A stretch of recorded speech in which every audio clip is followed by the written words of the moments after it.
Hoje no PSD-TV, um orçamento inconsistente, campanha diretas PSD, iniciativas partidárias, Povo Livre.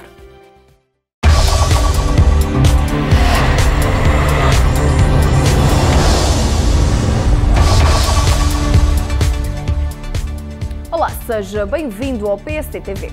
O Orçamento do Estado foi o tema forte do debate quinzenal desta semana, com o PSD a questionar o Governo sobre as inconsistências do documento. Pedro Passos Coelho pediu a António Costa que explicasse aos portugueses qual o plano B que está a ser preparado pelo Governo por recomendação da Comissão Europeia, caso a execução orçamental falhe. Mas o presidente do PSD não obteve resposta do Primeiro-Ministro. Fica claro que o Governo não quer informar o país de quais são as medidas que está a preparar.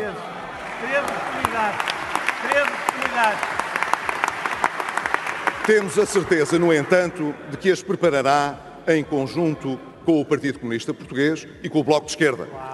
Deve ser com certeza. Portanto, saberemos nas próximas reuniões com o Partido Comunista e com o Bloco de Esquerda, e não no Parlamento, quais são as medidas que o Governo aprovará depois de negociar com o Bloco de Esquerda e o Partido Comunista. Mas há uma coisa que sabemos desde já.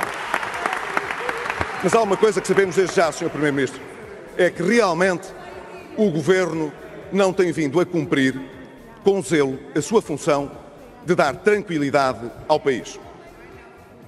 E também não dá transparência. O presidente do PSD pediu ao Primeiro-Ministro que não justificasse o abalo à confiança de Portugal com a instabilidade financeira dos mercados. Que o Governo e o Partido Socialista está munido de um impulso patológico para arranjar sempre um bode expiatório quando as coisas lhe correm mal. É assim que está a ser. Mas deixe-me recordar ao Sr. Primeiro-Ministro que nestes 4 anos em que supostamente o senhor entende que a confiança foi destruída, Portugal fechou o memorando de entendimento, saiu, portanto, de um período de resgate, ao contrário do que foi dito, diminuiu fortemente o desemprego, teve uma economia que cresceu em termos reais 1,5% em 2015 e perto de 1% em 2014. E nunca, no final de uma reunião do Eurogrupo, um comissário veio dizer publicamente que era preciso a Portugal restaurar a confiança. E sabe porquê, Sr. Primeiro-Ministro? Porque a confiança estava restaurada. O PSD questionou o Ministro das Finanças sobre o Orçamento do Estado. Nas comissões parlamentares, o deputado Duarte Pacheco considerou lamentável o processo orçamental. E foi lamentável, decorrendo porventura de alguma impreparação, porque eu não acredito na leviandade com que o mesmo pudesse ser feito. A realidade é que nós já sabíamos, e porventura o Sr. Ministro e a sua equipa chegaram a esta verdade, é que não há milagres. E aquilo que foi dito durante muito tempo, que era possível reduzir a receita, aumentar a despesa e reduzir o déficit, só mesmo em modelos de Excel. Mantém a austeridade através do aumento de impostos indiretos. Retira mais do que dá à sociedade. Tem um elevado risco de incumprimento, como o Sr. Ministro o próprio afirmou. Este é o orçamento para 2016 e não há marketing que o possa escamotear. Muito obrigado.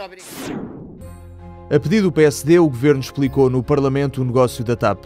O líder da bancada social-democrata, Luís Montenegro, falou de mais um capricho socialista e revelou incoerências na opinião do Primeiro-Ministro sobre a TAP. Primeiro era a favor da privatização, depois era contra a privatização, depois era a favor de um mínimo de 51% do capital. Chapou.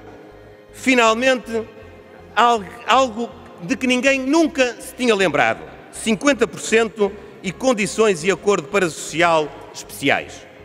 De uma assentada, parece que o Governo, afinal, valida as decisões estratégicas do anterior Governo.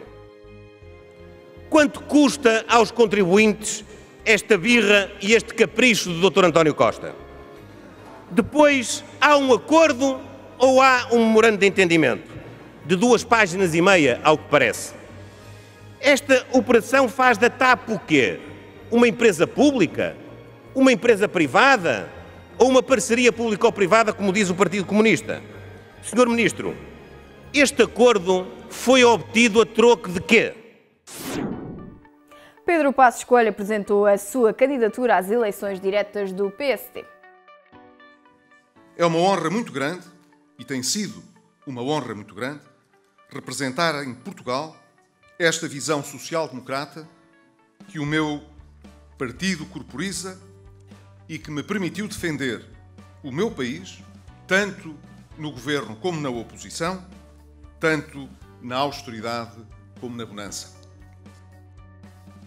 O PSD é hoje, e sê-lo-á cada vez mais, um fator de esperança e um valor de equilíbrio e de segurança para Portugal. Candidato-me à liderança do PSD e, portanto, sou naturalmente candidato a Primeiro-Ministro. Primeiro em Lisboa e depois na Guarda, o atual presidente do partido deu a conhecer o seu lema Social-Democracia Sempre. No fim de semana passou ainda por Pinhel, Vinhais e Bragança, onde recebeu um banho de multidão. José Matos Rosa esteve com Pedro Cepeda e Simão Ribeiro na comemoração do primeiro ano de mandato da JST do Porto. O secretário-geral do PSD falou aos jovens social-democratas sobre o seu papel no partido. Sá Carneiro delegou na JSD a tarefa de estar um passo à frente de todos os social-democratas, porque conhecia o espírito empreendedor e atento dos nossos jovens. José Matos Rosa marcou ainda presença na inauguração das obras da sede do PSD em Castelo de Paiva, a convite de José Rocha. Só o PSD tem uma vocação especial para fazer reformas. Pedro Passos Coelho, na abertura da 21ª Feira das Tradições e Atividades Económicas em Pinhel. O presidente, candidato-me para mobilizar os portugueses e regionais, Estado tem de reconhecer posição geoestratégica das regiões autónomas, são os destaques do Povo Livre desta semana. Na próxima semana, o PSD realiza as suas jornadas parlamentares em Santarém. Até lá, tenham uma boa semana. O senhor, como Primeiro-Ministro, disse no Parlamento várias vezes e disse ao país, por várias outras, que o orçamento não teria as medidas que afinal tem, que não seriam precisas medidas adicionais que afinal são, que tinha tudo devidamente negociado e articulado com a Comissão Europeia quando não tinha. Soubemos agora, não vale a pena ir buscar 2015, senhor Primeiro-Ministro, não vale a pena. Sabe porquê? Sabe porquê? Porque em 2015 a Comissão Europeia não nos pediu à cabeça medidas nenhumas. E o seu Ministro das Finanças ontem disse que ia trabalhar já nessas medidas